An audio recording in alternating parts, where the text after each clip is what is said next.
कक्षा 10 के हिंदी माध्यम के सभी प्यारे विद्यार्थियों का हमारे YouTube चैनल पर स्वागत है। आज हम उसी अध्याय में आगे बढ़ते हुए प्रश्नावली 5.1 का प्रश्न क्रमांक 4 करेंगे। इससे पहली वाली वीडियो में हमने प्रश्न क्रमांक 4 के 2 क्वेश्चन किए थे। प्रश्न क्रमांक 4 में कुल 15 क्वेश्चन दिए हुए हैं, जिनमें हमने इसके पहली वाली वीडियो में 1 और 2 क्वेश्चन किया था। इस वीडियो में हम तीसरा क्वेश्चन और चौथा क्वेश्चन हल करेंगे। क्वेश्चन है, निम्नलिखित में से कौन एपी है। एपी मतलब क्या होता है? समांतर श्रेणी। यदि कोई समांतर श्रेणी है तो इसका सारवंतर ज्ञात कीजिए और इनके 3 पद और लिखिए। अगर समांतर श्रेणी है तो इसके आगे वाले 3 पद और निकाल के बताना है। तीसरा क्वेश्चन क्या है? -1.2, -3.2, -5.2, -7.2। तो इस श्रेणी को हम चेक करेंगे कि ये समांतर श्रेणी है कि नहीं है। अगर समांतर श्रेणी होगी तो इसका हम सारवंतर निकालेंगे और इसके 3 पद और निकालेंगे। तो पहले समांतर श्रेणी चेक करने के लिए हम 2 क्रमागत पदों के बीच का अंतर निकालेंगे। 2 क्रमागत पदों के बीच का अंतर क्या होता है? जैसे इसको हमने क्या माना कि D1 या D भी बोल सकते हैं या D1 भी बोल सकते हैं। तो जो D1 का मान होगा वो क्या होगा? A2 minus A1। A2 का मान क्या है? -3.2 और -j होगा। A1 का मान क्या है? -1.2। तो यहाँ पर आएगा -3.2 और माइनस प्लस का 1.2।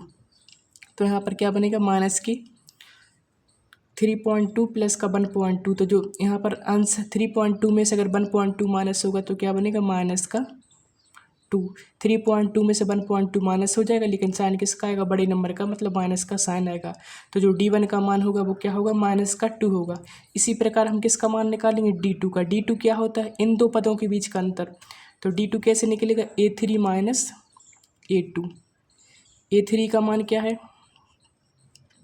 -5.2 माइनस A2 का मान क्या है? -3.2। तो यहाँ पर क्या बनेगा? -5.2 माइनस प्लस का 3.2। तो यहाँ पर क्या है? माइनस का 5.2 और प्लस का 3.2। तो यहाँ पर जो 5.2 में से 3.2 माइनस हो जाएगा, लेकिन साइन किसका आएगा? बड़े नंबर का। तो यहाँ पर क्या बचेगा? माइनस का 2। तो यहाँ पर अपने इन 2 पदों के बीच का अंतर भी क्या है? -2। और इन 2 पदों के बीच का अंतर भी क्या है? -2। चूँकि 2 क्रमागत पदों के बीच का अंतर क्या है? समान है, इसलिए यह श्रेणी क्या होगी? समांतर श्रेणी होगी। तो यहाँ पर क्या लिखेंगे? चूँकि D1 बराबर है D2, इसलिए यह AP है। AP है मतलब क्या है? समांतर श्रेणी है।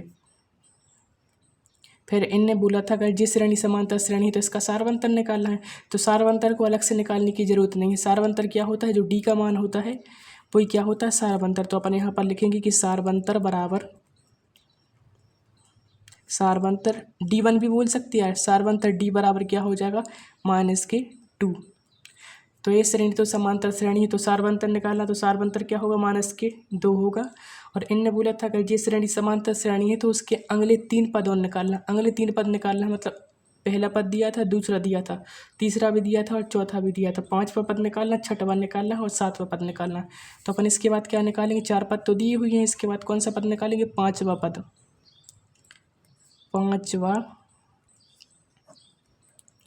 5वां पद क्या होगा? A5। A5 कैसे आएगा? A + 4D से। तो A का मान तो क्या है? -1.2 प्लस 4 इंटू D का मान क्या है? -2। तो यहाँ पर क्या बनेगा? -1.2 प्लस माइनस 4 2 जा 8। तो यहाँ पर -1.2 और माइनस का 8 क्या हो जाएगा? दोनों प्लस हो जाएंगे, लेकिन साइन किसका आएगा? माइनस का। तो आंसर क्या बनेगा? -9.2। तो इसका जो 5वां पद होगा वो क्या हो जाएगा? -9.2। अब इसके बाद कौन सा निकालेंगे? 6वां पद। 6वां पद क्या होता है? A6 होता है। तो A6 कैसे आएगा? A + 5D होगा। जो A का मान है वो क्या है? -1.2 प्लस 5 इंटू D का मान क्या है? -2। तो इधर पे क्या बनेगा? -1.2 प्लस माइनस 5 2 जा 10।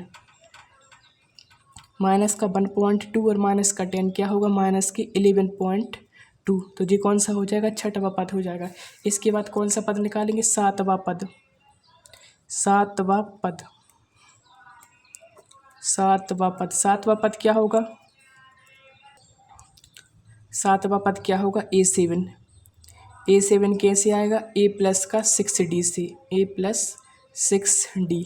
तो A का मान क्या है -1.2 प्लस 6 इंटू D का मान क्या है -2। तो यहाँ पर क्या बनेगा -1.2 प्लस माइनस माइनस 6 का 2 गुना 12। तो यहाँ पर माइनस की 1.2 और माइनस की 12, तो इधर पे क्या हो जाएगा माइनस का 13.2 हो जाएगा। तो जो सातवां पद बनेगा वो क्या होगा 13.2।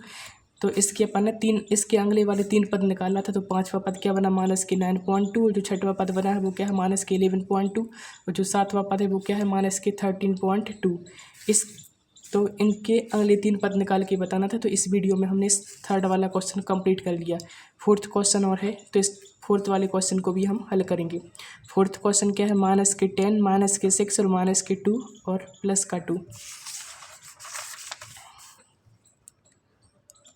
फोर्थ क्वेश्चन है, फोर्थ क्वेश्चन का हल करेंगे। -10, -6, -2 और +2। -10, -6, -2 और +2।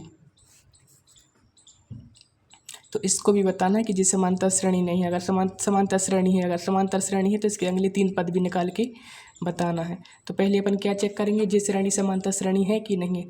तो समांतर श्रेणी चेक करने के लिए पहले क्या निकालोगे D1 का मान। D1 क्या होगा A2 माइनस A1 होगा, A2 माइनस A1। A2 का मान क्या है -6 है, और इधर पे क्या है A1 का मान क्या होगा माइनस का 10। तो इधर पे क्या बनेगा -6 और माइनस माइनस प्लस का 10। तो माइनस के 6 और प्लस के 10 क्या हो जाएगा प्लस के 4। ये किसका मान है D1 का मान। इसी प्रकार यहाँ पर क्या निकालेंगे D2 का मान। D2 का मान मतलब इन 2 पदों के बीच का अंतर। तो जो D2 होगा वो क्या होगा A3 माइनस A2। A3 कैसे निकलेगा, A3 का मान क्या है -2, और इधर पे माइनस आएगा, और A2 का मान क्या है -6। तो इधर पे क्या बनेगा -2 और माइनस माइनस प्लस का 6। माइनस का 2 और प्लस का 6 क्या होगा प्लस का 4। तो जो D2 का मान भी है वो भी क्या है 4 है। तो इन 2 पदों के बीच का अंतर भी 4 है, और इन 2 पदों के बीच का अंतर भी क्या है 4 है। तो अपन क्या बोलेंगे, चूँकि D1 बराबर किसके है D2 के है, इसलिए यह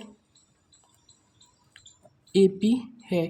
क्योंकि 2 पदों के बीच का अंतर 4 है, इन 2 पदों के बीच का अंतर भी 4 है, तो इन 2 पदों के बीच का भी अंतर क्या होगा, सभी 2 पदों के बीच का अंतर 4-4 होते जाएगा। तो इसलिए इनके बीच में सभी पदों के बीच में समान गैप होगा, इसलिए यह श्रेणी समांतर श्रेणी हो जाएगी। तो यहाँ पर क्या लिखेंगे, चूँकि D1 बराबर है D2 इसलिए यह AP है। AP है तो फिर क्या बोला था, अगर यह श्रेणी AP है तो उसका सार्वंतर भी निकालना। तो सार्वंतर तो क्या हो जाएगा J हो जाएगा, जो D1 का मान होता है, या J बोल दो वो सभी। तो सार्वंतर क्या निकालेंगे, सार्वंतर क्या होगा, सार्वंतर D बराबर क्या हो जाएगा 4 हो जाएगा। अब इसके अगले 3 पद और निकालना, 3 पद निकालना मतलब 5वां पद निकालना है। 5वां पद, 5वां पद क्या होगा A5 कैसे आएगा A प्लस 4D से। तो A का मान क्या है -10 है, J है -10 प्लस 4 इंटू D का मान क्या है 4 है। तो 4 का 4 गुना क्या हो जाएगा 16 हो जाएगा, लेकिन इधर पे क्या है -10। तो इधर पे क्या बनेगा -10 और प्लस की 16 क्या आएगी +6। तो जो 5वां पद होगा वो क्या होगा 6 होगा। इसके बाद कौन सा पद निकालोगे, छठवां पद। छठवां पद क्या होगा A6 कैसे आएगा A प्लस के 5D से, A प्लस 5D। A का मान क्या है -10 प्लस 5 इंटू D का मान क्या है 6। तो इधर पे क्या आएगी -10 प्लस के 5 का 6 गुना 30। नहीं D का मान क्या है, सॉरी D का मान है 4, तो यहाँ पर क्या आएगा 4 आएगा। 5 का 4 गुना क्या बनेगा 20। तो -10 और प्लस के 20 क्या हो जाएंगे +10 हो जाएंगे। तो जो छठवां पद बनेगा वो क्या बनेगा 10 बनेगा। इसके बाद कौन सा पद निकालेंगे, सातवां पद। सातवां पद क्या होगा A7 कैसे आएगा A प्लस का 6D से अपन सातवां पद निकाल सकते हैं। A का मान क्या है -10, जी लिखा A का मान है -10 प्लस 6 गुणित डी का मान क्या है, डी का मान जी है 4। तो 4 का 6 गुना क्या हो जाएगा 24 होगा। इधर पे क्या है माइनस के 10, तो माइनस के 10 और प्लस के 24 क्या हो जाएंगे, प्लस के 24 में से 10 माइनस हो जाएंगे तो क्या बचेंगे 14, लेकिन ये किसके होंगे, प्लस की होंगी। तो इस क्वेश्चन में भी हमने अगले 3 पद निकाल के बताना था। तो तीसरा पद मतलब उस 4 पदों के बाद जो अगले 3 पद थे उनको निकाल के बताना था। मतलब 5वां पद निकालना था, 6वां पद निकालना था और 7वां। तो 5वां पद होगा 6 होगा और 6वां पद क्या होगा 10 होगा और जो 7वां पद होगा वो क्या होगा 14 होगा। तो इस वीडियो में हमने तीसरा क्वेश्चन नंबर 4 के 2 क्वेश्चन हल किए हैं, तीसरा और चौथा। अभी इस क्वेश्चन में टोटल 15 क्वेश्चन दिए हुए हैं, तो अगली वाली वीडियो में हम और क्वेश्चन हल करेंगे। वीडियो को लाइक करें एवं चैनल को सब्सक्राइब करें, जिससे आपको समय समय पर वीडियो मिलती रहे। Thank you.